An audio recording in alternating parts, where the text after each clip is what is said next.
Good afternoon. Thought maybe we'd start, because it is late, and I really appreciate the fact that people come out at this hour. In fact, I'm almost a little bit embarrassed about the whole thing, because this was asked of me by Mike Orloff, who had recognized that the fellows were not as up to date on the leadership of electrophysiology and the really beginnings of electrophysiology, and he gave a talk about those who have been the leaders of the field, and in fact mentioned that many of them did have an experience and some training in the D'Amato laboratory, and he knew that I had been there, so he asked me if I would just follow up and talk about the D'Amato laboratory, which is what I'm going to be doing. But it expanded into a little bit more than that. There'll be a lot of my own personal experience, because I think it's an interesting, I hope it'll be interesting to people to see how this evolved. And also because it just totally coincidentally, this happens to be almost to the day, the 50th anniversary of the opening of the D'Amato lab. I don't know exactly what day it opened, but I do know that it was brand new when I got there, and that was just a little less than 50 years ago. So, in choosing to talk about the origins of clinical electrophysiology, I think one question is this an appropriate term? Electrophysiology, is that really an appropriate term for what all these people who went through the laboratory and became leaders in the field and set up their own laboratories, and what we do here, what the electrophysiology group here does? Is that really the appropriate term? Shouldn't it be something like arrhythmia specialists in some way, and who practice the treatment, the diagnosis and treatment of arrhythmias? But of course, the heart, and certainly the rhythm and conduction, is an electrical phenomenon, microelectric at least, but so there is some rationale for that.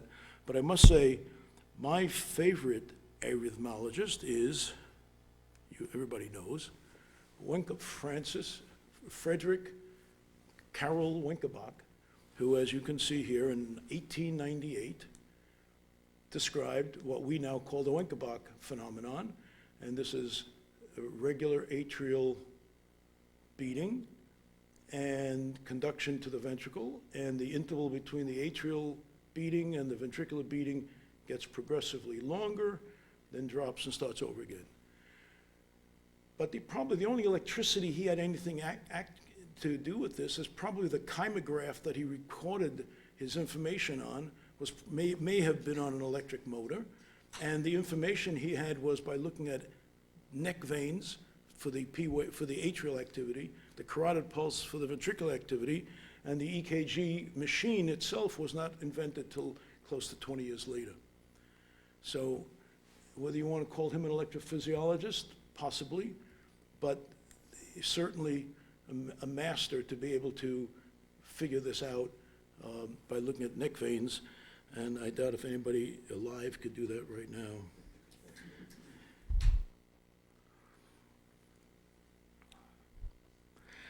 There were some very prominent, again, electrophysiologists if you want, but certainly more appropriately, electrocardiographers in the earlier and mid 20th century.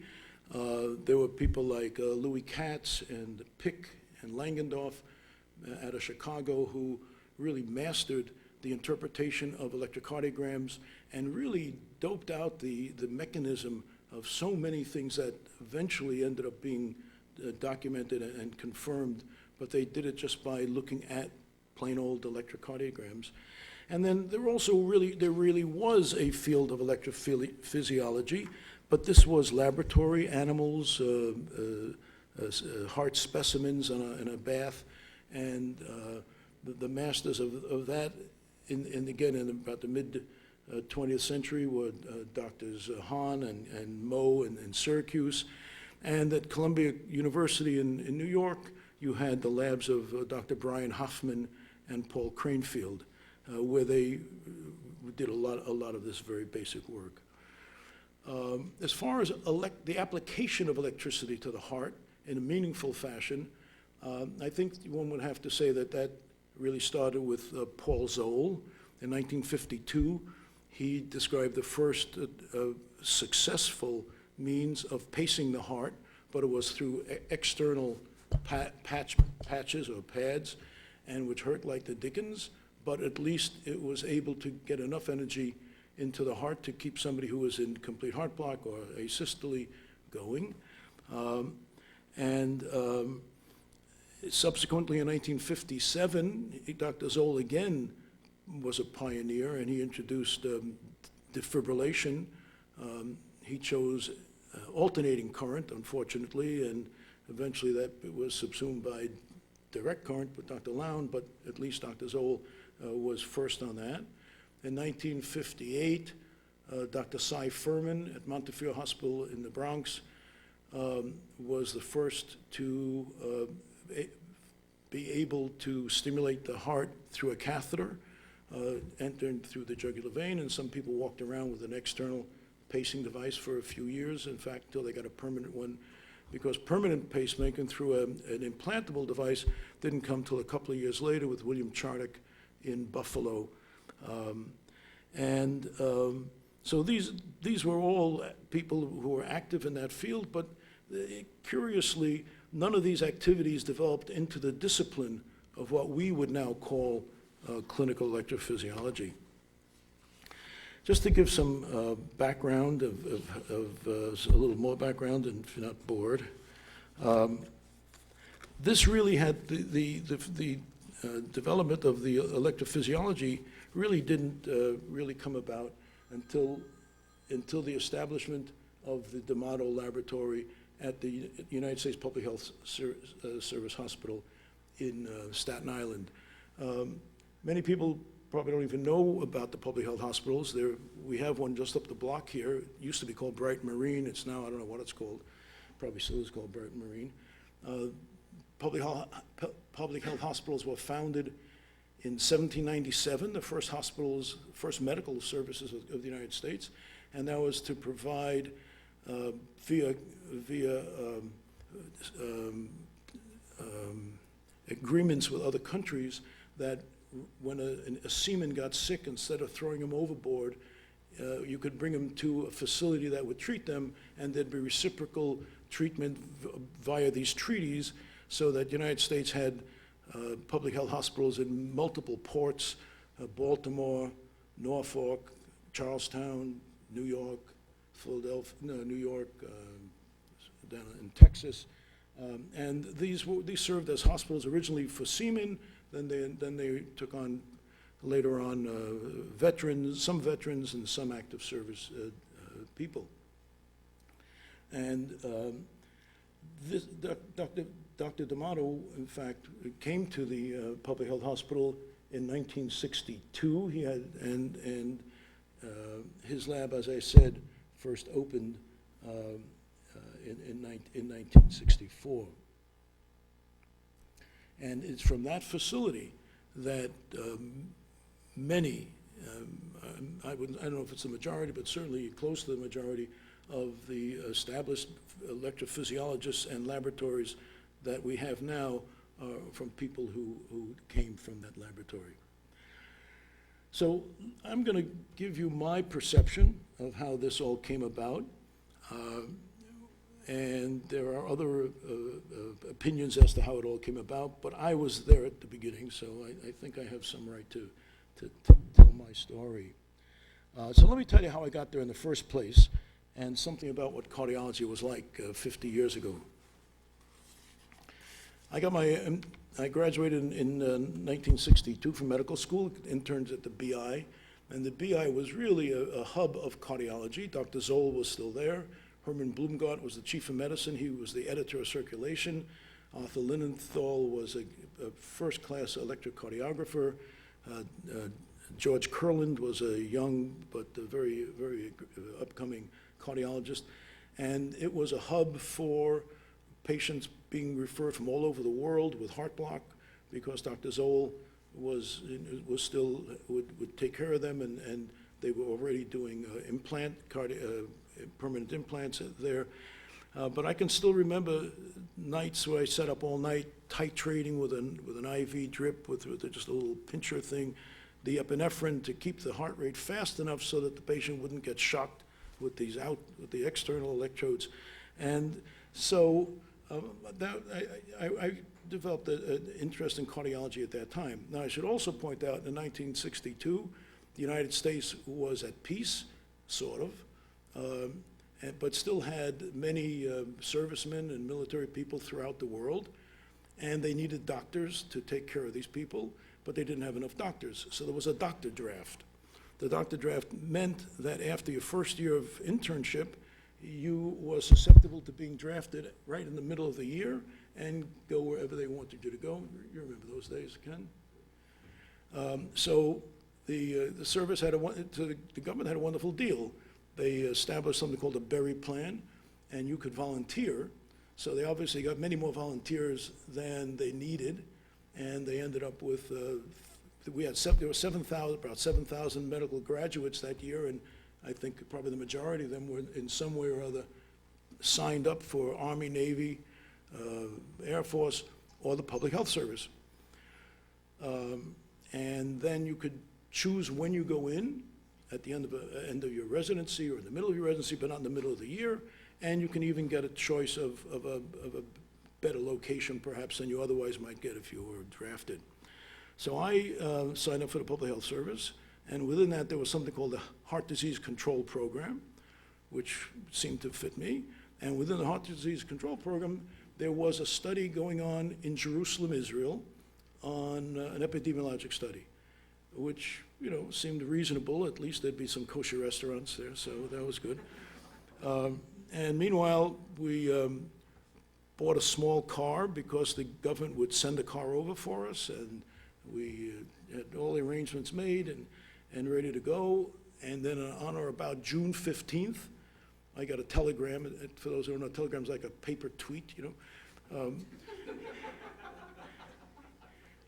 That said, sorry, the program has been defunded, and you'll have to call us and make some other arrangements. This is about 2 weeks before.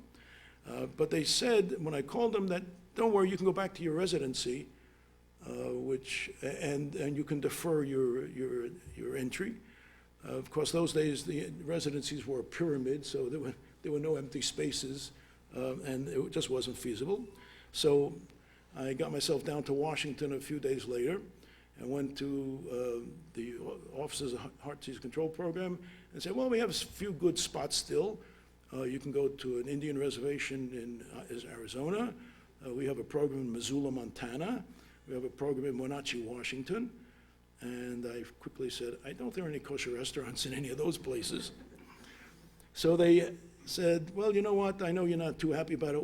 We'll send you over to see somebody in the Public Health Service, a fairly senior guy, and maybe they have something else. So I went and met with a guy who's named Sam Fox, and he was very, very pleasant and very, very sympathetic, and said, you know what, are you interested in the effect of exercise on hypertension?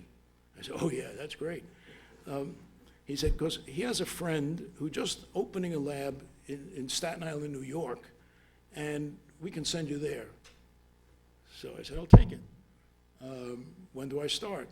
He says, well, not until after you go to Atlanta. I said, well, what was that all about? Well, it turns out that I had orders as part of the going to Jerusalem to spend a month in Atlanta at the CDC, which at that time was the Communicable Disease Center. Now it's the Center for Disease Control, where I would learn epidemiology, then another month in Albany, and then go on to Israel after that. So I said, well, I'm not doing epidemiology. He said, yeah, but once your orders are written, they can't be rescinded. So my wife was pregnant at the time, and our 1-year-old son, we went to Atlanta. I don't remember too much from that year, from that month. I remember it was very unpleasant weather. It was dreadful heat. We had dreadful accommodations. And I remember the CDC, where I spent every day listening to lectures and going through workshops. And I don't remember a thing I learned there, but I do remember the names of two of the teachers, two of the doctors there. And this is no joke. One's name was Dr. Dull, and the other one was Dr. Boring. And they're probably very appropriate, so. So anyway, in August, coming back from Atlanta, got to Staten Island, had to get uniforms. The Public Health Service had real official uniforms, just like Navy uniforms, both summer, winter, the real deal. I tried to learn how to salute, which I never did. And I come to the lab, I come to the cardiology department. There are two people there, Dr. D'Amato, whose picture you see there, and Dr. Emanuel Stein. There was, I was also told that they're expecting another doctor to be joining the group named Sun-Hing Lau, but he was in Hawaii and they were having trouble with his orders, whatever that meant. So it was just the two of them. A brand new cath lab which had never been used, and an exquisitely equipped room that was climate controlled for environmental studies, because this lab was supposed to be involved in doing studies on thermal stress relating to for the military. I can tell you that in 2 years there, I was only involved in one study, just enough to get my name on the paper. The thing was finally published about 4 years later, and they only had done 10 cases or something like that. So that's something that never got off the ground, but that was there. But it was a laboratory that you could use for a lot of things. Hemodynamics, you could use for animals. It was really a terrific lab. So basically, Dr. D'Amato was a career public health service person. He had 1 year of cardiology training at DC General and had been in Staten Island for about 4 years. Dr. Stein had just arrived slightly before I did from Norfolk, Virginia, where he had been also a career person. And he had written some pamphlets for nurses on how to read an EKG, how to do an exam, but neither of them had any cath experience, research experience, or any arrhythmia experience. So there I was, 1 year of residency, and we're looking at each other, didn't know what to do. But Dr. Stein had a friend named John Lister.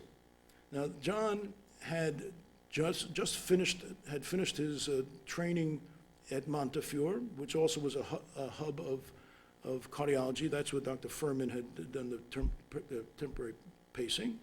And he also had spent time in the laboratory of Brian Hoffman.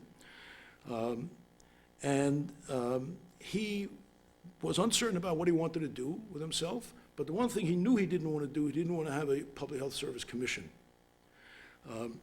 But he is a very energetic, very innovative guy. He saw these laboratories and felt that this would be a place that he could get some work done while he's figuring out what to do. But he wasn't going to sign up to be a public health employee. So he was able to convince Dr. D'Amato to make him a consultant, and he was able to get some work done. Dr. Lister, in turn, had a friend who he knew from Dr. Hoffman's lab named Ben Sherlag. Ben was a wonderful young man at that time, now he's a little older, who had just finished getting his PhD from Dr. Hoffman in electrophysiology, and he was looking for a job. And he came by and, where am I? Go back here for a second. He came by and saw the equipment there and the potential, and he was going to sign up and get a commission, except that it took forever for them to do it because the Public Health Service had never given a commission, a medical commission to somebody who's only a PhD, but he finally got it. So John's first venture was Had just recently been described that what's called post-extrasystolic potentiation, that after a premature beat, there's a pause, and then the next beat is a real strong one. So he thought he could cure congestive heart failure by providing post-extrasystolic potentiation. And in fact, he published a paper, which I got my name on as well, in dogs using a special device made by Medtronic that could give paired pacing. So you pace a beat and then you quickly give another beat. The second beat wouldn't do anything hemodynamically, but it would give you a QRS. Then there'd be a pause, and then you get a real strong beat. And he did this in animals, had the guts to do it in a human with underwhelming results. Plus the fact that when you have sick people and you start giving them premature beats very early, that doesn't sit too well because it produces ventricular tachycardia, ventricular fibrillation. So that line of work stopped fairly quickly, but at least he got a paper out of it. And that was the first paper my name was ever on, so it has some sentimental value. But when John learned that there's also the opportunity to have volunteers to do work on, because the environmental stuff was going to have volunteers, he thought that maybe he would now go and pursue some of the interests that he had when he was at the Hoffman lab. This was something he wrote while he was in the Hoffman lab, the effect of pacemaker site on cardiac output and ventricular activation in dogs with complete heart block, which is certainly will fall into the category of electrophysiology, if you will. And he wanted to start doing some similar studies along those lines in volunteers. Now, let me explain this business about volunteers. You have to realize this was before the Nuremberg ethical medical treatment criteria was set out. This was before institutional review boards. And fortunately, it's beyond the statute of limitations now. But as you know, Public Health Service is a federal facility, as is the Danbury, Connecticut Federal Penitentiary. Well, that institution was known widely as a low security facility, mainly counterfeiters, embezzlers, wire fraud, those kind of people. And in fact, when you drove up there, which I did several times, they'd have people working along the roadway, but there maybe was somebody supervising it, but they certainly weren't in chains, and they weren't, and it was a very low security place. And these people were given the opportunity to volunteer, to come down, to have studies, and they'd get some time off, they'd get 3 or 4 days for every day down there for good behavior. So that was a reasonable thing to do. And so with that in mind, John started doing some studies, and some of the topics of concern at that time, because pacemakers were still very new and very unclear, a lot of uncertainties about it. It wasn't even clear about the hemodynamic effect of pacing. Was it as good as your normal beat? Was it not as good? Were you doing a disservice if you gave somebody a pacemaker? And also, even if you got a pacemaker, what's the best rate? And there are all sorts of articles as to what rate is the best rate to pace somebody on, and that was high tech at that time. So John Lister started with studies such as this: atrioventricular conduction in man, rate, exercise, hypertension on PR interval. And again, this was just the same group of people. Sunlau has finally arrived, and we as a little group would just do it. And it became, it was almost like a kid in a candy shop. Because here we had the laboratory, we had volunteers, and the list of the volunteers were endless. Now, why were the volunteers endless? Aside from the fact they got 3 days of good behavior, they came down to Staten Island Public Health Hospital, which is a zero security facility. So they may somehow get home at night, They may go to a bar that night, they may meet with friends at night, but they'd be back in the morning for their study, because if they messed up, it would, destroy the gig for everybody else. But when I would go up there to periodically to sign up guys, the line was around the hall, because everybody wanted to come down to Staten Island. Anyway, so you see why I'm glad the statute of limitations is over. But anyway, fortunately, we never had any undue events, but it was, in retrospect, it's pretty scary. But we had the sense that all we had to do was come up with a protocol, get Dr. D'Amato to agree to it, sign up some volunteers, and we'd get the study done. So another study was such like this, relation of heart rate to cardiovascular dynamics, pacing with atrial electrodes. This was Manny Stein headed that one. And most of the results, I'm sure you can anticipate. They're pretty what you would expect, and we proved that what you expected is in fact correct. Here was a comparison of hemodynamic effects of tachycardia with atrial pacing versus atropine. Again, no surprise. This is one that I was doing. This was an interesting one that John had done. This was a little earlier, but it didn't get published a little bit later. And this was using a technique that is underutilized, because what he was able to do, what we were able to do, is not only show the effect of heart rate on cardiac output, which is essentially very little within the physiologic range. As you can see, that the lines are pretty straight, that cardiac output doesn't change very much when you change the heart rate. But he was able to get heart rates down to 45 and 50 in patients whose resting heart rate was 70 or 80. And he did that with either paired or atrial pacing. So here you were giving an atrial beat and then another paced atrial beat, which would fall in the refractory period of the AV node, what we would now call a blocked PAC. And subsequently, you would now have a much longer space between the beats that got down to the rest of your body. And so effectively, the heart rate would be 45. You'd really have 90 depolarizations, but only 45 heartbeats, because you wouldn't get any contraction essentially you wouldn't get any ventricular contraction with the second P wave. So the atrial rate was 90, ventricular rate would be 45. And so another kind of, and this is the kind of thing you just thought of what you wanted to do and you get it published. Then there's this one that I thought this was going to be the same deal. Again, a pretty obvious study. I think everybody here would anticipate what digitalis would do to AV conduction. And we did it, and I don't remember how many patients, and how many volunteers, and submitted it, and I got this letter. We are sorry to state that the manuscript, blah, blah, blah, is not accepted for publication, and we're enclosing our review as comments for your information. This is important, at least I think it's important, because I'll show you what the reviewer said, and then you get a sense of what the state of cardiology was at the time. George Birch was the editor of American Heart Journal, which at that time was a very reputable journal. And he was the chairman, he was the head of cardiology at Tulane, maybe even chief of medicine, but I know he was at least chief of cardiology, very prominent guy. And this is what they said.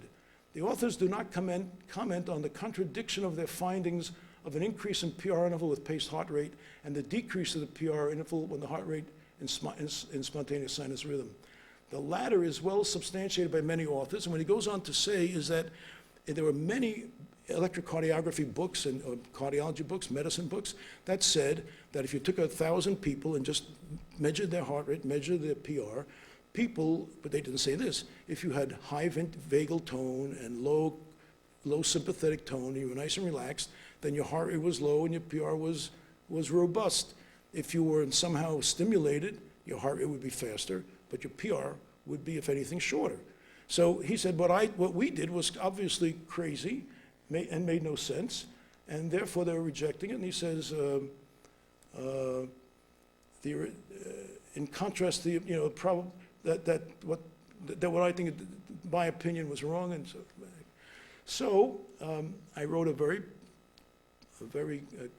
well-versed, contained, mild letter back to Dr. Birch and said, you guys don't know what you're talking about. Because this stuff was already out, as you can see. And then I got this letter from him, Your paper was reconsidered. We felt that we would like very much to publish it. We felt that the revision should be left entirely up to you. So revise it as you want, just give it to us. Which is, I don't think too many people have got a letter like that from a journal. But the point is, that's what the state of cardiology was at the time. To hear very prominent people didn't realize what we were just churning out because it was fun. Okay. Well, although these things were sort of fun, Dr. D'Amato did have some demands, and he wanted me to get involved in a study that had more substance. And so in my naivete and with limited experience and knowledge, I thought I would attack some of these issues that I mentioned about what is the hemodynamic effect of pacing. If it isn't the same as normal, why isn't it the same? Is it because you don't have the atrioventricular synchronization? Is it because the QRS is from a different location? And I thought I'd be able to study this. And I knew that we had access to animal laboratory and all the equipment to measure cardiac output, flow meters to measure aortic flow, DPDT, the pressure time function. And I had Ben Sherlag, who is now full-time, who had experience working with animals, and so he was going to work with me on this, and he was going to be my mentor, really, to do this. And it was pretty clear that one could alter the PR interval and when you're pacing, but you can pace the atrium and followed by the ventricle at a normal interval, at a medium-sized interval, and an insignificant interval, which would be essentially the P and the QRS on top of each other, which would be deleterious to function, one would think. So it was no big deal to do it with pacing. But I had no idea how to do it and maintain and be able to get similar short, long, and medium PR intervals or AV sequential spacing with normal QRS complexes. Well, here's where Ben just shined and said, you know, there's something called a His bundle. And I said, what's that? And he reminded me that there is this thing here in the conduction system. And he said that he was able, when he was in the Hoffman lab, they were able to record signals from this His bundle. And let's try it. So we used plunge electrodes. And I don't want to get to that. I'm sorry, let me just go back. I'll come back to this later. I'll come back to that later. This is, because it's a separate thing. So we used plunge electrodes into the anesthetized open chest heart, and we were able to record His bundle recordings. And you can see here, and really a very important breakthrough, as it turns out, which I knew nothing about, was that you could record, and unless you had the proper filtering, see there's the His bundle spike over there, and if you just use a regular EKG type filtering, you wouldn't even hardly notice that there's this little jiggle here. You wouldn't pay much attention to it. But again, Ben knew this stuff, and he found that we could not only identify it with these plunge electrodes, but then we could pace with those electrodes. And Ben went on, well, I'll come back to that in a second. So with that study, this was the result of that study. And interestingly, the results are no surprise. I think everybody here also could anticipate that if you have a very good PR interval and a very normal QRS complex, that would be ideal. And if you had a very bad PR interval and a very bad QRS, that would be worst. And we proved that. But, you know, it's the sort of thing, big deal, you proved it. But I think in retrospect, and I must admit that at the time, I did not even really fully appreciate the wisdom of this study. But fortunately what we did is, so here we have left ventricular pressure, DPDT, aortic flow or cardiac output, if you will. And this would be at a very, very short PR interval, which is most deleterious, a medium PR interval, and then this would be similar to the dog's natural PR interval. And what you see is, and this is the percent from as compared to normal sinus rhythm for the dog. So you can see that if you acutely introduce a very short PR and a very abnormal locus for stimulation, you drop your pressure by about 20%, your aortic flow by about 25%, and that looks, whereas if you do it with the normal QRS from the His bundle, even though the PR is poor, it's only a modest difference. But what we hadn't realized, but we did after the study, when we're doing it, is if you then gave the dog 5 minutes to re-equilibrate, a lot of this improved on its own. And then if you suddenly went back to normal sinus rhythm, they would overshoot, and their pressure would be higher, their output would be higher, their inotropy, if you will, was higher, and then go back to baseline. And I think when we look at this now and think back, you'd say, yeah, that's right. This is why, if you're really in good health and you have reasonable homeostatic mechanisms and you can compensate for whatever nasty things are going on, you could probably do okay, even with the worst of situations. And for just a half bad situation, it's not that bad because you have a homeostatic compensation. But if you're at the end of your rope and you don't have that facility, then you're going to stay this way and you'll be in trouble. So when we do biventricular pacing in people who have heart failure, that's helpful. If you do it in people who don't have heart failure, you're probably not doing very much. If you do AV pacing in somebody who has trouble, you're going to help him. If he doesn't have that much trouble, Paul Zoll, bless his soul, went through a long period where he argued with the rest of the world that you don't need AV sequential pacing, just regular pacing, no coordination with the P wave, and he kept publishing that his patients do just as well. But that's all in this little naive study that we did. But in the process of doing this study, we also learned how to do His bundle recordings. And it's also important to point out, though, that even though, as you saw, the Dr. Sherlock and I, this was the publication of what we did in 1965. It wasn't until several years later, however, after Sun Lau came to the lab, that the same study was redone, but now, I think through good advice from Ben and others, to get access from the femoral vein, and with that, one could get much more stable positioning of the catheter. So in 1968, they published the catheter technique for His bundle stimulation and recording in the intact dog, and really the really breakthrough paper from that lab was in 1969, where they now did this in humans. And once they did this in humans, where they can record His bundle recordings, then this opened up for a whole slew of studies of conduction and the role of medications on conduction and where the block would be, et cetera, et cetera. But so this was a very classic article.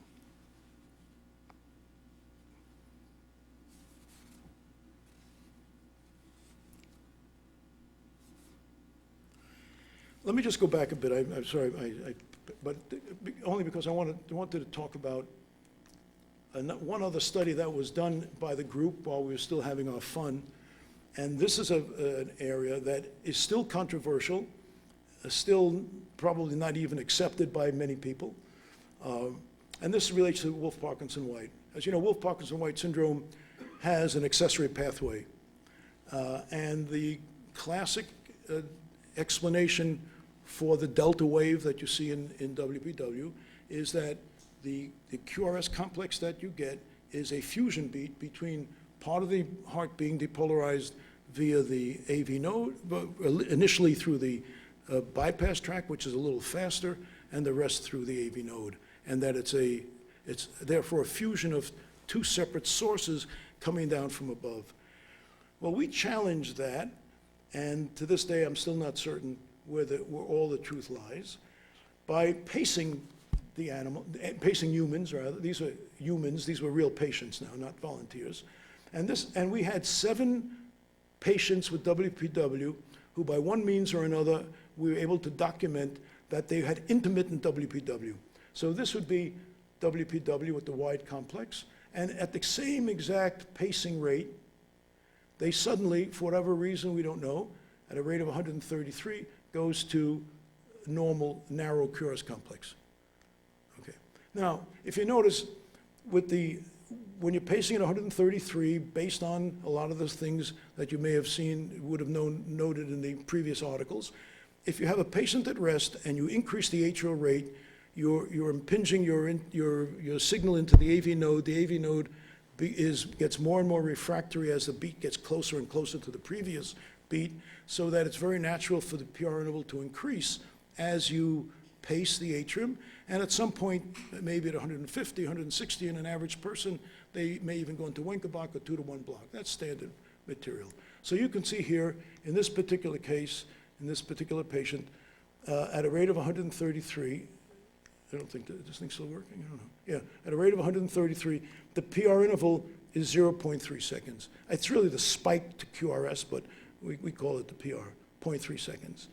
However, when this same exact patient 3 seconds earlier, 1 second earlier, was in WPW, the interval from the spike to the end of the QRS was 0.3, which means that none of this, of the normal conduction, could possibly have contributed to this QRS complex.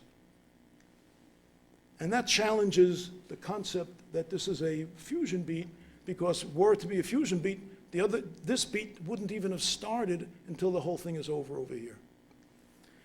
So that still remains a topic of interest to me. It doesn't seem to bother anybody else. Okay. Now, as it turns out, John Lister finally left. He was there for less than a year. He went down to Florida and went into practice and was successful. And I came, it was a fellowship, and now it became a more established fellowship. So they were looking for another fellow for the night coming in 1965. One of my fellow residents when I was the BI was Jack Haft, also a very, very knowledgeable, very innovative person, and he joined the lab. And Jack and I spent a lot of time working together. A lot of things never got very far, but a couple of things that we did do and we published. Again, we didn't appreciate the real meaning of it and whether it could be useful, but we just did it. And this was in volunteers, believe it or not. We would produce atrial fibrillation by giving paired atrial beats or synchronized atrial beats. And at this kind of interval, you can see these little dots as compared to where the P wave was. So an early P wave along in here would often induce atrial fibrillation, and almost always this was very self-limited, just for, we did this most of this was done in dogs, but we did some in humans. We also found that we could terminate atrial flutter, and this was in humans certainly, with rapid atrial pacing. Now, we do this now, this is done all the time now in the ventricle. We stop ventricular tachycardia with rapid ventricular stimulation in an ICD, but I don't think we even thought of doing anything in the ventricle. That would have really been very tricky and dangerous. But these are sort of things that we were doing, and it was pretty exciting times. So I left after 2 years, and then first finished my residency and finally took a fellowship in cardiology, so I'd learned some cardiology. But the lab went on, and in that period of time, they were able to attract an incredible cadre of people who turned out to be really first-rate in the laboratory, and as they left the laboratory, would go out into get academic positions and set up their own training programs. And I dare say that many, if not most of the recent training programs were people who had the opportunity to get started in the model lab. And this is sort of a truncated picture, although you can see the real picture over there of some of the people who are pictured here. I think that's Jack Haft. This is Ben Sherlag. That's, what's the name? Anyway, I'll tell you. This would have been Dick Helfand. That's Ken Rosen, Andy Witt, Mel Scheinman, Bruce Goldreyer, David Canham, Masoud Akhtar over here, Elazari there, Jeremy Ruskin. Oh, this guy here, you may know him. That's Mark Josephson. Jeremy Ruskin, the Mass General. Pratik Reddy. This was and Anthony Gomes. All these people had developed programs of their own. John Lister doesn't have a picture, and that's me over here. So this was really a who's who in electrophysiology. And as I said, these are the people who have brought electrophysiology to the stage where it is now. I would just also add that not all of EP developments came out of the D'Amato lab. I think one has to give credit also to Heinz Wellen in Amsterdam, who, as you can see, pioneered a lot of the things, and he had a training program early on specifically for EP, and some wonderful work has come out of his laboratory. So I would just to finish up, I would just want to point out that, as you probably know, I chose not to be an electrophysiologist, to be a clinician, but I think what I learned in the D'Amato lab and from the things I did, I found very helpful in doing cardiology here in an academic, but certainly not a big university setting with a laboratory. And from this hospital here, was able to make some small, but I think meaningful contributions to the electrophysiology field, just as part of clinical medicine and clinical cardiology. For instance, early on, this was, you can see 1970, it was published in 1974. This was a patient with Stokes-Adams and syncopal episodes with right bundle, left axis, and he'd just periodically go into heart block. And those days, people came in the hospital, they sat around for a few days till you scheduled something, and not like now. And so I was rounding with the residents at the time, and the CCU, and say, now, since this right bundle left axis is almost certainly means that the block is below the His bundle, and his escape mechanism when he had one was a wide complex, I said this kind of thing, as opposed to block in the AV node, doing carotid sinus massage would do nothing. I'll show you. I do carotid sinus massage, and the guy developed complete heart block. I said, wait, that's not supposed to happen. So I did it again. It happened again, which was, intriguing. Well, to make a long story short, I put an atrial pacemaker into an atrial pacing wire, paced his atrium at the same exact rate that he was on, and did carotid sinus pressure, and nothing happened. No heart block.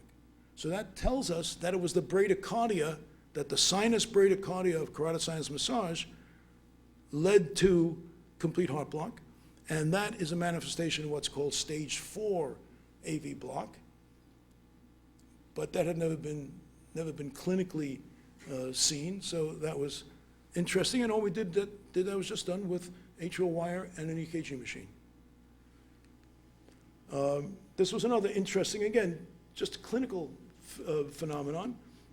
As I said, patients would come in who needed a pacemaker, so instead of rushing straight to the lab, they'd get a temporary wire, they'd sit on the floor for a while, they'd usually have their own idiom. If you wanted to check the threshold, you'd just shut off the pacer for a moment, and they'd have a ventricular escape mechanism, so it was no big deal. Maybe the rate would go down to 45 or 50, but nothing terrible.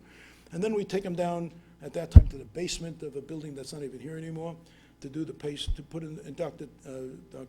Dick Moon was the surgeon who would do the pacemakers those days, and he'd go do his thing and put lidocaine and make an incision, and then put in the box, and before putting the box, put in the wire and try to get thresholds.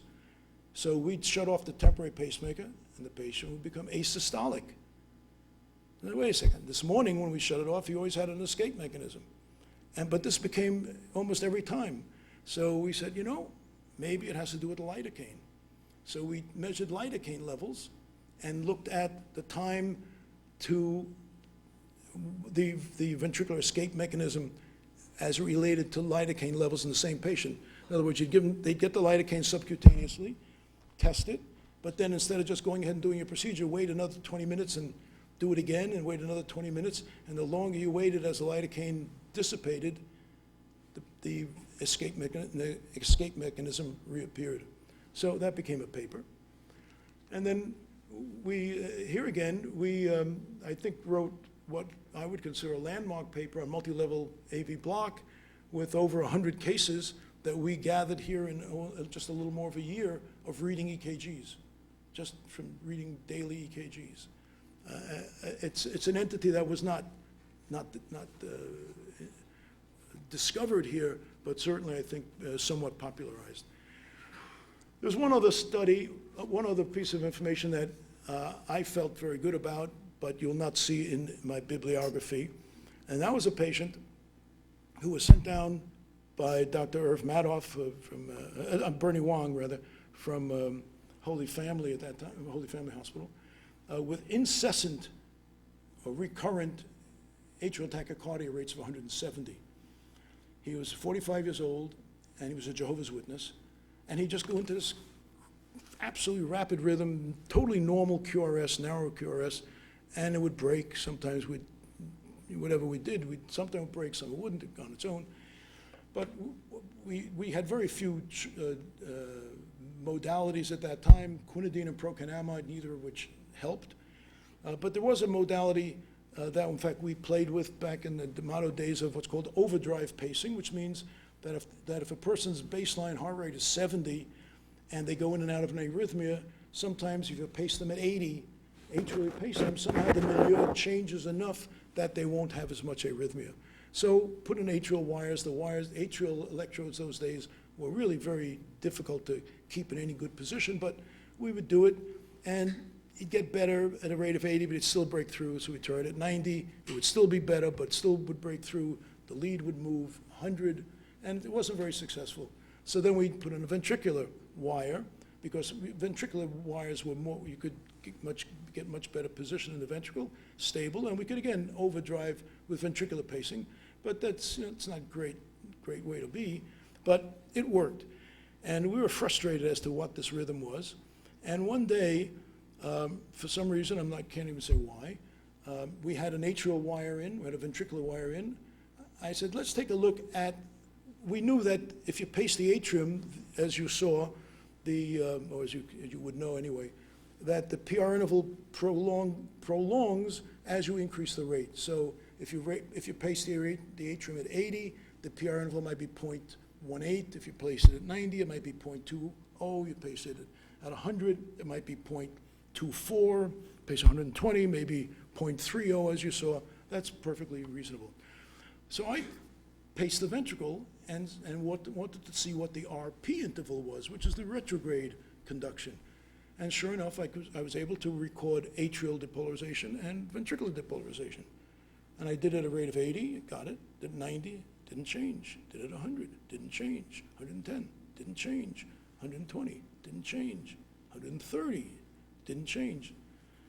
I had never seen that before. But again, from the experience in the D'Amato lab, said, what we learned with WPW is that the interval through a bypass track doesn't change because it doesn't have AV nodal type tissue. I said, this person must have a retrograde concealed bypass tract because there was no delta wave coming down, but there must have been this pack going up. But that's as far as we could go because all we had was EKG machines and some old, I think we used an old phonocardiogram machine to make recordings on it. It was really a little strange. So there were only 2 or 3 EP labs at that time, all of people who had trained at the D'Amato lab, as it turns out. And I chose to call up one of these people in the lab and say, look, I got this case. I think it's retrograde concealed WPW. Here's my data on pacing antegrade, retrograde, but I'm willing to send them to you so you can do an EP study where you can do mapping. And they were very gracious. They took them. They got back to me and said, you were right, that's what it is. And we discussed about it. We thought about sending this guy for surgery. The surgery would be AV nodal ablation, but this guy was a Jehovah's Witness. But there's only one place in the country that was doing that, and that was Denton Cooley in Texas. So we sent this guy down to Texas, got his AV node. He claims he did it in 11 seconds and lost no blood, if you can believe him. You know what really happens. But anyway, and the guy came back. And then about 6 months later, I get a message from the cardiologist that, you know what, we have a paper out of it. I said, wonderful. And here's the paper. Intractable paroxysmal tachycardia caused by concealed retrogradely conducted Kent bundle. And he gives the history as, refractory, but doesn't say anything about atrial pacing or ventricular pacing and measuring the intervals and making a diagnosis. And then he said, we wanted to put your name on the paper, but since this was going to the British Heart Journal, and their policy is that you can only have 3 authors listed, and since the guys who did the EP studies worked so hard to get good pictures, I couldn't not put them on the paper. So I am published as, we thank Dr. Kosowsky for sending us the patient. And I'm embarrassed to say this was a guy from the D'Amato lab. So not everybody turned out to be so wonderful. Anyway, so in conclusion, I feel very fortunate because I turned out being in the right place at the right time with the right people in a unique facility. And talk about serendipity, it's amazing that all these little stories I told you ended up in being there, because in no way was that my real destination. It's also clear that Dr. D'Amato, although he was never trained as an electrophysiologist, did in fact master the field because he was doing this, and it was because of he was able to facilitate and motivate and supervise many years worth of fellows coming through. And it wasn't until 1981 when the government closed the public health hospitals that the laboratory was closed. And in that period of time, he published over 175 papers. So that was a very productive group. Not everything was earth-shattering, but certainly very disciplined and taking a subject and really going through it. So that's the story. I would just hope that if anyone learns anything from this kind of a presentation, that one should realize that if you have a good, sound, basic knowledge of something, and you have the appropriate tools to work with it, and you have an innovative thinking, that there's still much that can be accomplished. And as I said, I'm very fortunate to have been there when I was. Thank you very much.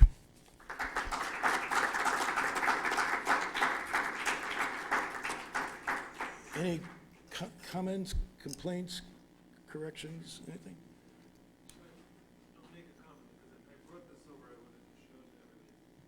So the U.S. government was interested in healthcare a long time ago, not just now. This task force on top 10 clinical advances in cardiovascular pulmonary medicine and surgery. So the government convened this task force. You guys can tell me. So this is medical variable. It's from a library. I got it over here. So in that book, on page, so listed all the discoveries in medicine everywhere, in cardiology, anything you can imagine. So, we were writing a chapter on history of defibrillation. That's how it came about. So go through this list. In 1967, sure enough, Ben Sherlock, Barney Kosowsky, and D'Amato, recording from bundle of hiss in dog and man. And it's actually marked with an asterisk. So it's one of the key discoveries in the final report, January 31, 1977. but typical of the government, Yeah. they were wrong because we didn't do demand. That was, that was the latest study after I'd gone. Right. But anyway, Yeah.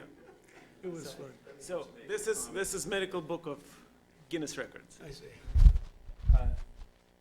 You all know Bernie, obviously, as a master clinician. And when Bernie was recruited from, he had finished his fellowship at Georgetown with Proctor Harvey. Proctor Harvey described Bernie as a brilliant clinician. Now, those of you who knew Dr. Harvey, he didn't throw those terms around, and his 50 years here certainly have attested to his brilliance as both a clinician and as a man.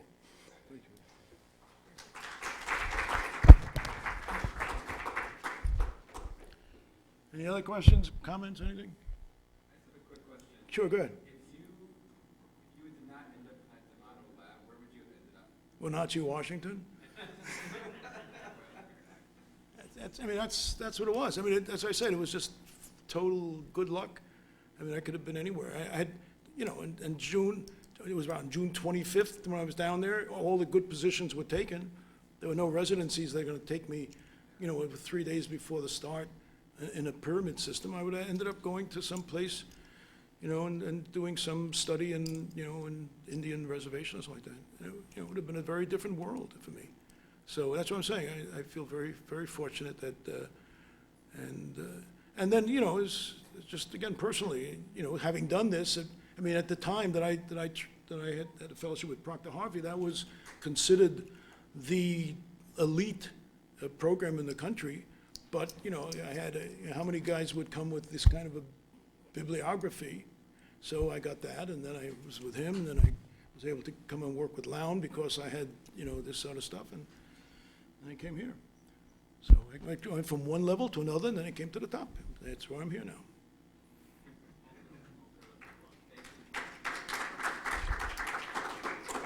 Thank you. Now, how do I get this out of here?